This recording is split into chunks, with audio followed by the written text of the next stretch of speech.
What is up? Welcome back to the Be Unexpected podcast. And today we have with us the head basketball coach for Midland basketball, Coach Tyler Erwin. How we doing, Coach? I'm doing great. I'm doing great. How you guys doing? Well, Good. doing good, doing good. Excited to have you on as season's approaching. Starts here in a couple days. Yeah, and if you want to just kind of start off where you're from, where you grew up, and just kind of what stirred your passion for basketball, and then what led into coaching.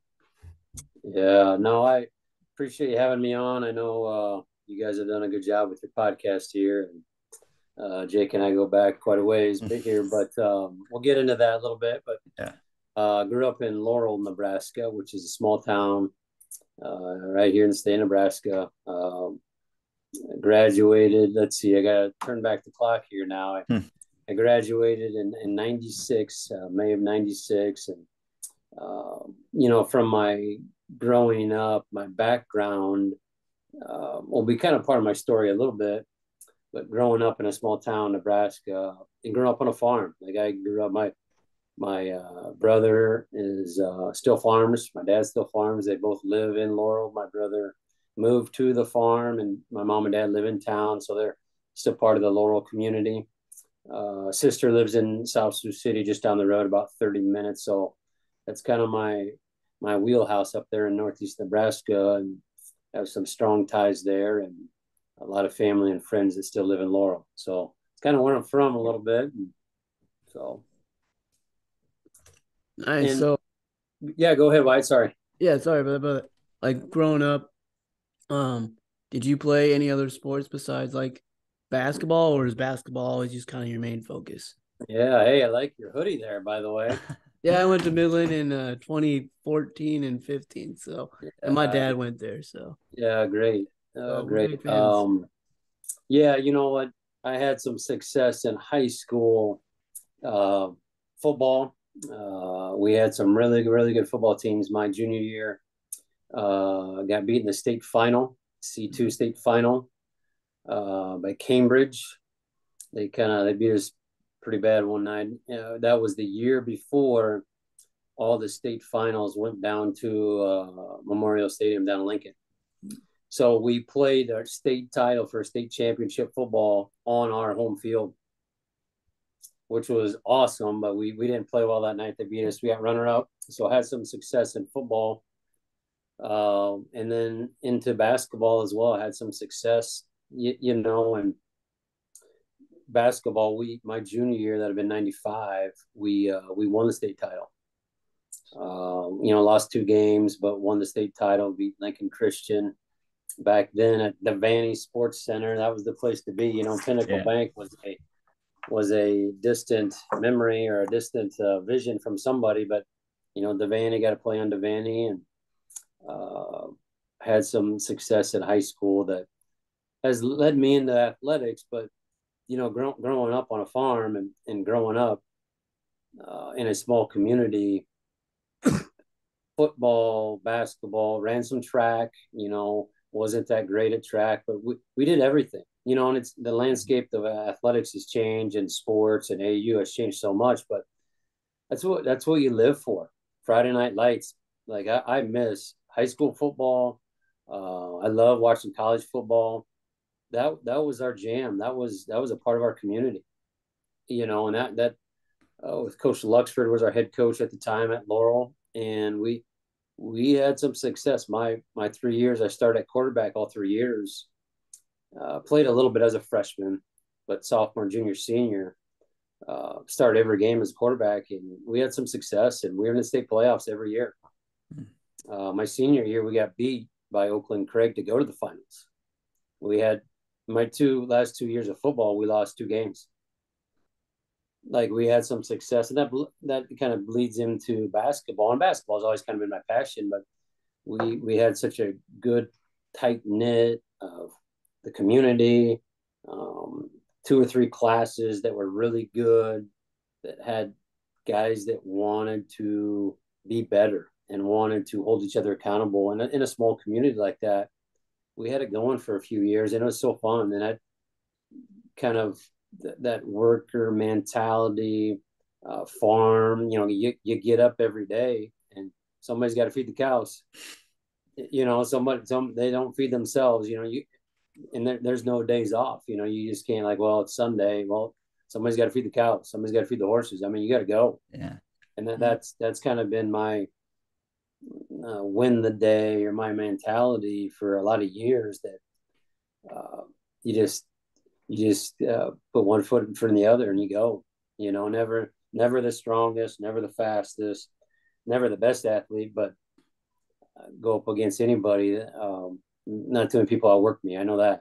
Yeah. And I hang my head on that. I've not been outworked too much in my life. Yeah.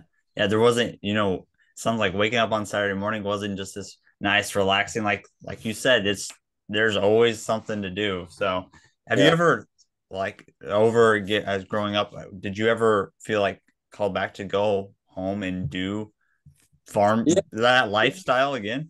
Yeah, I know, and that's probably Jay. That's probably a really good call. It's a different lifestyle, but I wouldn't change my upbringing. I wouldn't change anything about it, because I like, I'm still a couple hours from my hometown. I love going home and being on the farm and getting in the tractor, driving a truck. I mean, I had my CDL when I was 18 years old. I was driving tractor trailer combination air brakes when I was 18 years old. That's how it was. That's how we did it. And the responsibility, the work ethic, the responsibility at such an early age, I think kind of set me apart a little bit, coming to college or whatever, but I wouldn't change it. I wouldn't change it. And my older brother always gives me a hard time. He goes, hey, whenever this basketball thing doesn't work out, you can just come back, and I do come back as much as I can to help harvest or help plant, in season and stuff like that. And just enjoy it. And my mom and dad have since moved in town into Laurel, but my brother lives on the farm, and it's just the way of life, wouldn't change it. Nice. So you go through high school. What was it like when you got to Midland and you started playing college basketball? Was it Yeah. what you expected or harder than you thought? Um, you know, about what I expected, to be honest with you. We had some demanding coaches in high school. We really did. And that prepared me for Midland. Like I knew, had some success, but just like anything in life, your job, your profession, you got to prove yourself, not only on a daily basis, but you got to prove yourself over and over. So when I show up, in the fall of '96 to Midland, you know, there's you look around the locker room, you look to your left and right, there's about 20 other guys in there that are in the same position you were. Now you got to prove yourself again. And like I said, I show up here and I was not the biggest, not the strongest, not the fastest, but the only way that I had some success is I just outworked people, and it's just kind of been my DNA. And that's kind of, and I had to prove myself again. And that was not a tough pill to swallow, but just like that daily grind, like, all right, here we go, we got to go, and I from my, from my background and grew up on a farm, that's how it was. I didn't know any better, and that's just if coach told you to jump, you're just like, well, how high? Well, what if we got to run lines? Well, how many? Was it like, well, I can't, or my elbow hurts or my knee hurts? It's like, well, we just got to go. That's just how I'm wired. I mean, Jake kind of knows that a little bit from my time at Omaha, but that's just how it is. So.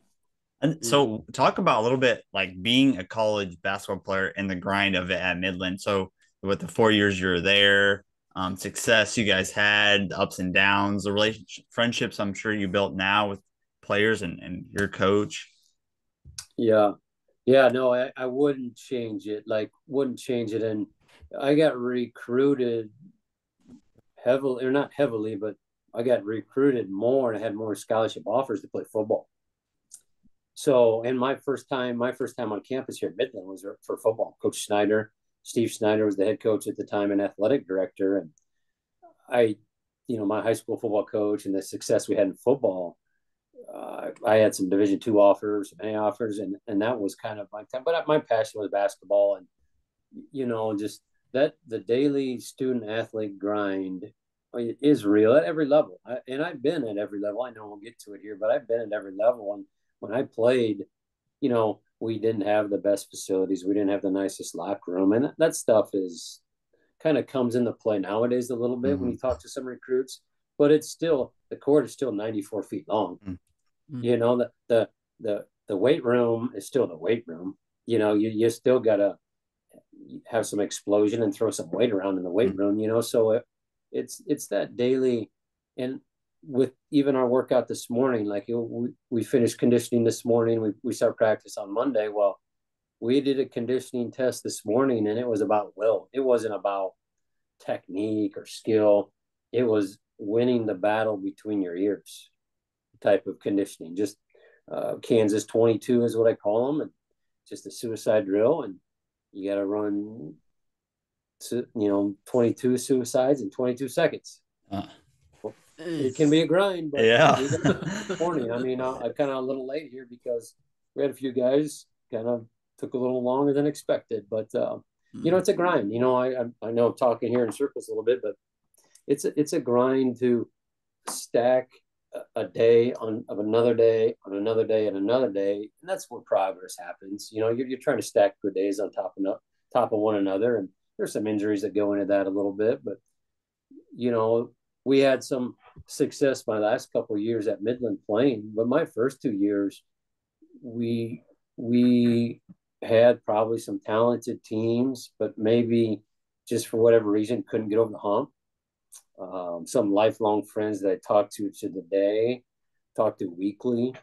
My junior year here at Midland, we got beat to go to the national tournament.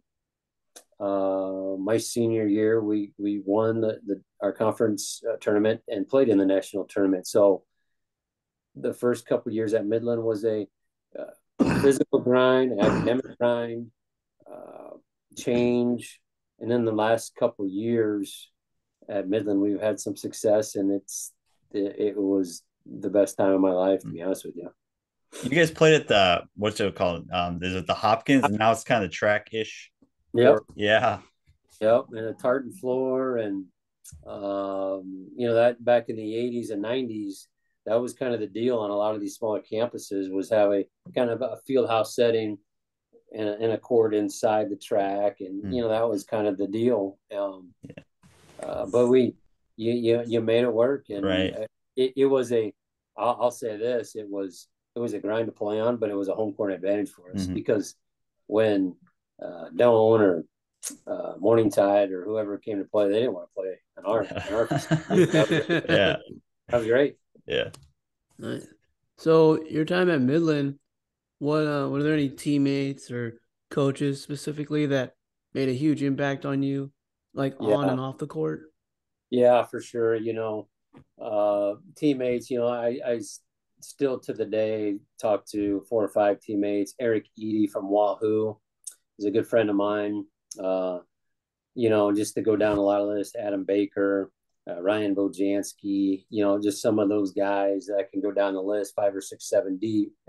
But, the biggest influence for me, not only playing and being at Midland and my existence and all that, is Coach McGill, Rich McGill, longtime coach here, 30 years here at Midland, in the Hall of Fame here. And he still teaches. He'll probably be in here in about an hour for his morning coffee to say hi and say what's going on. He still lives in the community. He's a Fremont. He's a Fremont for lifer, and he's a tremendous coach, person, believer. Just he's that one that you just you can gravitate towards. He's the one, and we kind of a quick funny story. The first time we met was actually the state championship football game my junior year. He at the time, he was the head official for the football game. So he did a lot of high school officiating, high school football officiating throughout the state. And him and his crew were on our game that night. And I was getting hammered pretty good, and he was picking me up off the floor quite often. And I didn't know it at the time. Yeah. I had no idea. I was just trying to see straight. And he was picking me up off the ground about every other play. Come to find out, I play for him and my mentor for now over about Yeah. 25, 30 years. So that's kind of a cool story. Yeah. Yeah.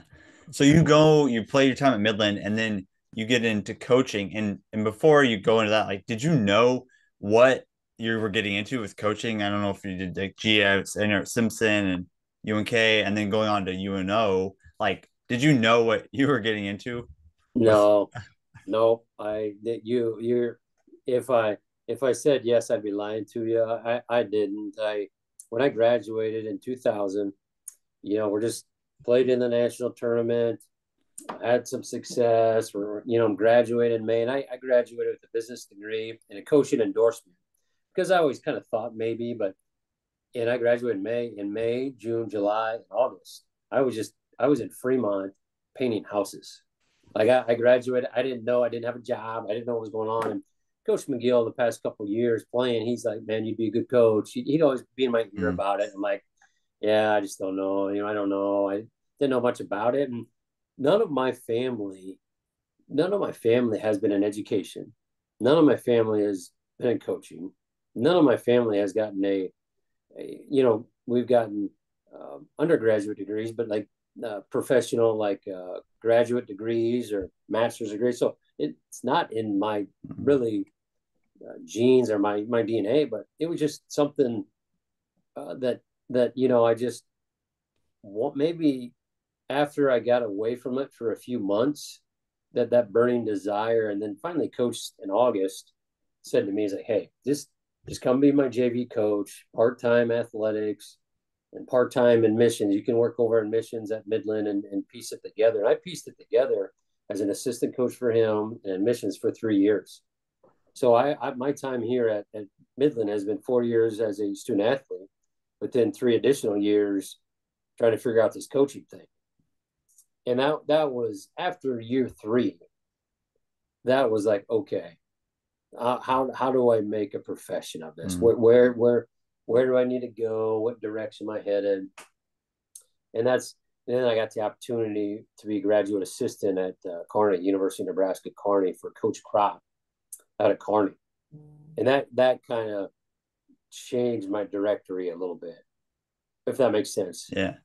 Yeah, Yeah. and so did I really know it? No, but after being around Coach McGill, the program, and like trying to, like, okay, I can do this, and then I just went all in. Then I just went all in, and I was piecing it together for 3 years, and then you after you're out of school for 3 years trying to make it work. Then you go back to school 3 years later, and trying to piece a graduate assistant salary type money together. That's tough. Yeah. And moving, selling house, moving things here, taking a leap of faith and doing this. And I went all in. And that Yeah. was kind of my turning point. Yeah. So when you were, how many years were you at Kearney? 2 years. Two 2. years. Okay. Okay. Yep, two Yeah. years. And I fortunate that Coach Crowd had me. And at the time, I took that leap of faith. He had a grad assistant. Usually, most programs have one graduate assistant, and he already had one. And I just knew it was my time. I was like, I just had to go. It was my time, and they had a graduate position open in like their hyper physical education department. So my first year was like I did everything in the physical education, hyper, GA, open up the facility, shut down the facility weight room, and on top of that, then I went to basketball and classes, and then I worked part time at the YMCA. So you talk about no sleep, and I was every morning or 6 mornings a week, I was on campus opening up the physical education department in the rec center at like 5 o'clock in the morning every morning. And at this point, were you married yet? No, not No. married, no single. So that, I mean, that Yeah. helps, in the lifestyle, the coaching lifestyle, that helps. Single and being able to do that. Yeah. And I wouldn't change it. I mean, there'll be nights where we would get back from Fort Hays or maybe Metro State in Denver, driving through the night to get back to campus by 2 or 3 in the morning. I would just stay on campus and sleep for a couple hours before I open up the facility at 5 in the morning. Yeah, like I Yeah. just You just did. you just did it. Yeah. Yeah. Yeah. Part of So the grind. yeah, Yeah. part of the grind. Yeah. So like then going through your coaching career and you start to move up in the ranks, like what are some of the really good things you took from like being assistant to now it's different, like, you call the shots. How did it Yeah. help? How did being an assistant help you prepare to be the head coach at Midland University? Great question, Wyatt. Great question. And the journey is real with Coach McGill at Midland and then Coach Crop at Kearney. And then, my next stop was Simpson with Coach Wilson. And I was at Simpson Division III as my first full-time kind of job, first full-time assistant for 4 years, even before I got to Omaha. So Coach McGill, Coach Crop, Coach Wilson, those three guys, they're all, number one, great to be around. They're believers, they're family guys, and all three of them, they're in the Hall of Fame. Like I've been blessed to be around the right coaches and mentor to help me to where I'm at today. Like I wouldn't be sitting in this chair if it wasn't for McGill, Crop, Wilson, Coach Wilson, and Coach Hansen at Omaha. Like my journey is it's a journey in my 23 years.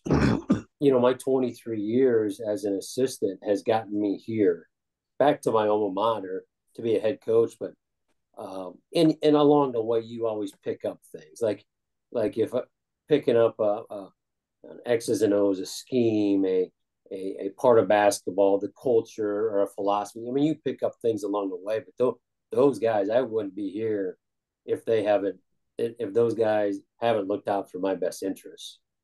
That's what basketball or education, like deep down. I mean, I'm an educator. Deep down, that's what it's about. That's what it's about. So Is that probably one of the reasons why you really stuck with basketball? Because as a leader now, you get to influence these young boys. Like you get to share faith with them. You get to like pour into them, mentor them, and then yes, coach basketball, but continue to help yeah, no, these you're young men grow you're up. right. You're right. And getting into the business 20 years ago, I had never thought that. You're like, hey, Yeah, I want to do this. I want to be a coach and travel and all that stuff. But now 23 years and the relationships that you have, the mentorship that I have, my platform that I have, and has just made me realize like it's more than basketball. It's mm. being a mentor, being a good father, being a good role model. All that stuff matters into when you pour into these kids. They can see through you if you're not genuine. I mean, they're 18, 22 years old, but they're not stupid. I mean, they see through that. And well, hey, I'm tough on guys. I mean, you talk to anybody, the Mitch Hans, the Kyle Lukes, the Tradeon Hollins, the Trayshawn there. I'm hard on guys, but there's a point where it's tough love too.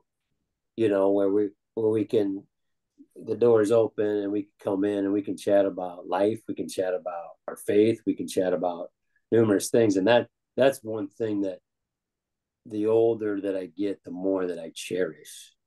And basketball is basketball. I mean, that's kind of the fun stuff. But I've really, really enjoyed mentoring a lot of kids along the way. Yeah, like when, for example, I like at practice seeing you and the way you treated the guys and like Coach Eberhardt, just like the tough love. But what as you're leaving practice, what you see 4 or 5 guys in Eberhardt's office, and they're laughing and doing that. So yeah, that's a great point. Yeah. And if I always say this, and I don't know if it was an Izzo thing, a Tom Izzo or somebody, but if I'm not coaching you hard, I'm not doing my job. Like if I'm not holding you accountable, I'm not doing my job. I mean, your mom and dad have trusted us to be your mentor and coach. Where I'm going to coach you hard, but I'm going to love on you too, and laugh and joke. And some of the I'll never forget the night we beat Iowa. We're at Iowa, and Jake, you have to forgive me. I can't remember if you're on that trip or not, but we I beat Iowa was, in yeah, Iowa City. one of our best wins in Omaha. We're not expected to win by any means, but we win. And one of my fondest memories in my 23 years is the bus ride home. Mm. All the work and stuff we put into it, we stole a win. But those 3.5 hours home, that was fun. Just being around the guys and laughing and joking and doing things like that together, or the plane rides, or to embrace some of the adversity together. That's the stuff that you can talk about when we're 80 or 90 years old. Yeah. Didn't you guys play like Colorado and Oregon too? You guys had a tough non-conference. We always had a tough non-conference. We did. We played. We played them all. We've played them all, and mainly Midwest to West Coast. Very rarely we got East. We played Louisville one year. We played Pitt on 1 year. That's about as far east as we got into. Mm-hmm. We would get into Colorado State, Air Force, Arizona State, Arizona. USC was a fun trip. Should have probably beat USC one night. Didn't go our way down the stretch, but been in a lot of cool gyms and a lot of cool atmospheres over the years.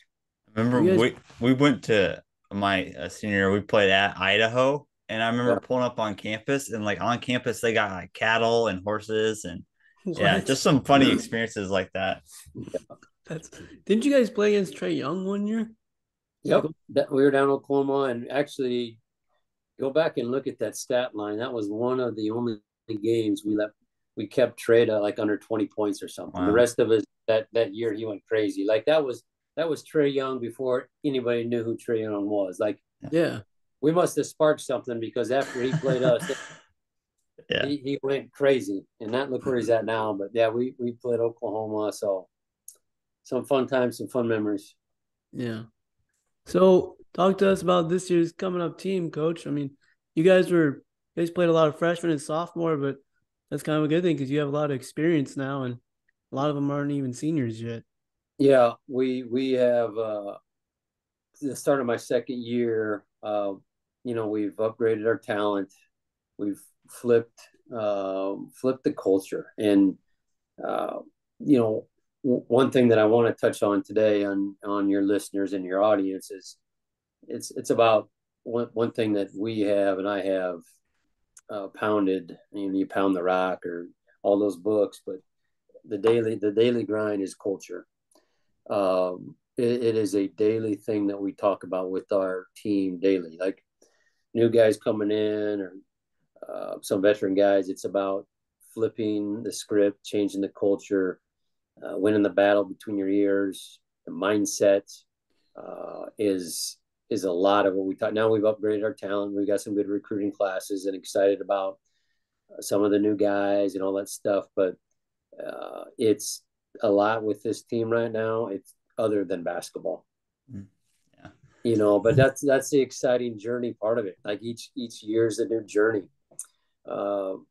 It's that's the excitement in it is real. The excitement with his team is real. We do have some couple of our leadership guys on our team. Jake Rushoff is in his 5th year from Midland North. Reese Kissinger from Ashland Greenwood. They're kind of our seniors. They're going to lead us along this path, this journey, and there's a lot of excitement. So exciting. Yeah. So Coach, talk about outside of basketball. What's kind of life like? Because I know probably working out. I remember being in the hotels in the morning, and you would always be there. I'd be getting there. I thought I was getting there early at like 5:36, and you were drenched in sweat leaving. So what's kind of life outside of basketball for you? Yeah, Jake. Well, you gave my secret away there a little bit, but if you really know me, that's a part of who I am. I would. Jake knows this. I grade hotels on their workout facility. Oh yeah, you got so that tells you anything. Like we walk into the hotel, I'm not worried about the bed. First place. Yeah. I'm walking into the workout facility. All right, what are we working with here? What do we got here? How can I? Yeah. And then I usually do the A, B, C, or D, and grading it. But that working out is my release for me. My time to get away from my phone or get away from some of those distractions. And for me, it's usually early in the mornings. It's the best time for me. It doesn't work obviously for everybody, but for me to get it in and work out quite a bit. And besides some of the workouts, my family, if I'm not in the gym or working out or something, I'm with my family is important. What drives me. I'm married now 13 years, two girls. I got a sixth grader and a fourth grader now. Jake, can you believe that? Yeah.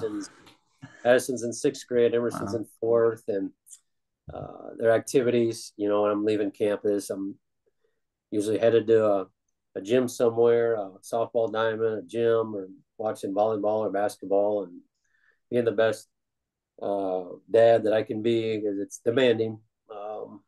So date nights for my wife and I is important. Tonight's our date night. We're going to go Uh, out just for a date night to mm, spend that time. So yeah. I don't have a lot of hobbies. I used to before kids, Yeah. golf and some Yeah. other things like that. But with the family and the demand of it, I don't have a lot of hobbies. But Yeah. If without, if no kids, it's like just go do whatever you want, right? yeah, Now right. having this baby girl we have, she's 3 months old. It's great. It's amazing. It's a whole different. Change your It's life. just different. Yeah. But Yeah, you don't get near as much sleep. uh, so. But yeah, thanks for joining us. Excited to see you guys this year. Season starting here soon. And then when's the first game? Sometime in November Yeah, or well, October? geez, I got to look at my schedule here. We are we got a scrimmage in October, like 15th. Couple of scrimmages, inter squad scrimmage. We go out in an exhibition game out at University of Northern Colorado, and then that last weekend of October we get going. Mm-hmm. We're on the road at York, but yeah, I know you'll come out and see us play. But just really excited about this team Yeah. and the journey, and really excited about the direction we're headed.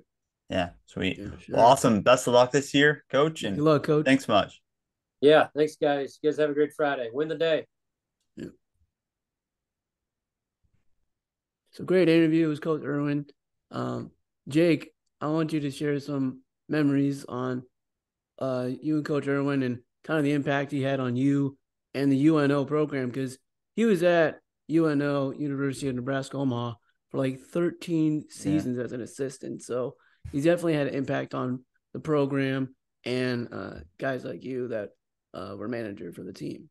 Yeah. Yeah. So he was in there for the transition from D2 to D1 and then the success that UNO was able to have. And so I remember my freshman year, I was able the opportunity to be a student manager, and it was Erwin who kind of brought me on and kind of took me under his wing. And yeah, it was difficult at the beginning because just think you're the student manager, so you're doing the rebounding, you're doing the laundry, you're doing all this stuff.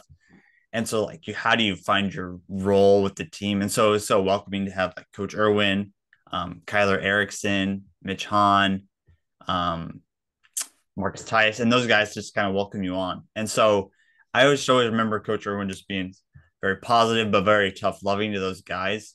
He's reading a lot of like John Gordon books and just like books to grow his faith and just kind of really mentoring those kids in a tough love kind of way. And so there's just some really cool memories. I remember, like you said, the Iowa game, we beat Iowa. That was a fun bus ride home. Because yeah, it was just really cool. And then I remember going to Oregon. And I remember specifically there was a time where I went to the bathroom at the Oregon and I found a towel and a t-shirt on the floor in the bathroom, and I took it and I put it in the bag. And then I remember some of the coaches saw me and they didn't really say anything. And so just kind of like some fun memories like that. And then when Mitch hit that shot against South Dakota State, and Yeah. just the success they had. But Coach Erwin was just such a huge part of that. As like I was saying, UNO basketball was like the talk of like sports talk radio in Omaha and Lincoln. The Buzz because they were doing so well in the Summit League. So just like I think Coach Erwin and Coach Hansen, those guys really set the mark for what UNO is going to be able to do now going forward. Yeah, like he was talking about with us after, like, you guys are really knocking on the door Mm-hmm. of really just, and you guys changed the program, but you almost made the tournament. And you guys, like you said, you weren't the talk of just Omaha, just Lincoln, towns Mm-hmm. like Fremont when I lived in Yeah. Fremont. And because Creighton Yeah. lost in their conference tournament, Nebraska had already lost, and you guys were the last ones standing. Mm-hmm. And to make it to the finals, that was really cool because remember, was it my junior year, your sophomore year of high school? when they switched to D1, Yeah. something Sometime like around that. there. Yeah. Yeah. And, you didn't know like, oh, they're going to get killed or how's it going to Yeah. go. And just like to see it like, 3, 4 years later, you guys are number 1 in the conference. Hmm. You guys had players on the team leading the conference in scoring, or Yeah. didn't Mitch And like win yeah. in like buzzer beaters or something? He was always hitting Yeah. buzzer And beaters. Tradeon Hollins, I think, led the nation in steals. So it's Yeah. just crazy so UNO goes to like losing to Fort Hays State at SAP Fieldhouse in Omaha to going to Iowa City to what is it, Harvard, the arena there and beating Iowa. So just like Yeah. where they were and to where Coach Erwin and their staff helped them get to. Yeah, like definitely. Like I bet you that was like, their goal when they came into the program. Like we Hmm. gotta make a huge difference, and you guys definitely did. I mean, it was so cool, like just to see UNO because they were D2 forever, Hmm. and I mean, I thought like, man, I thought you guys had it like when it was like 2 years ago. So your sophomore year or Mitch's sophomore year, like you guys lost in the conference championship and then lost the senior year. But to Hmm. make it like to the conference championship 2 times in those 4 years, like Yeah. I don't think we would have thought that when they first got into D1. So Yeah. it was cool to see that happen. And what was your first memory of Coach Erwin, like when you first met him? Yeah. So I just remember I was kind of blown away. He just took a deep, deep interest in who I was, in my story, and I would like to me. He made me part of the team. I wasn't just there wasn't a team here and the student manager here. Like we're all one. This is all a group. Like we're a team, and we're getting this done together. Like he talked about culture, so that was really cool. I felt welcome. That's good because yeah, Yeah, like like we both can speak as yeah, managers. It's like, well, we don't really play. It's not like we're yeah, just a bench warmer on the end of the bench. Like we don't even play in practice. So it's like yeah. you want to fit in. And yeah, it really helps when head coach, assistant coaches just like sometimes like they'll say like, hey, this is our managers. They're a part of this team. Hmm. Like they may not play, but that's cool I that they saw did that some for you. funny where like there's like manager like Twitter or whatever, and like they were saying how you as a manager you're not known until you screw up. So like Exactly. you if you don't have like the water ready or if you don't have the basketballs aren't ready to go and pumped up, like if you're on a road trip and you're washing the guys' compression shorts and they're a little wet, no one knows you until oh Jake, my underwear is soaked still. So then you know him. So you don't want to be known. Exactly. Well, luckily at Midland, I didn't have those responsibilities. Like I But was still, always like the got, little things, if like whatever, if yeah. you're doing If the stats or clock goes water off clock, and you Eisner's talking, he's like, what are you exactly you don't doing? want to be known. So, So, but yeah, sometimes you just gotta embrace it. but it Be was a like, fun journey, as yeah, you and know. like Like laugh it off. Like, okay, sorry, coach, too it's bad. like whoa, shoot, yeah. Be So, like, ugh, yeah. but a But fun experience. So yeah, very thankful for the impact Coach Erwin has made on my life, as well as so many hundreds of other kids. yeah, for sure.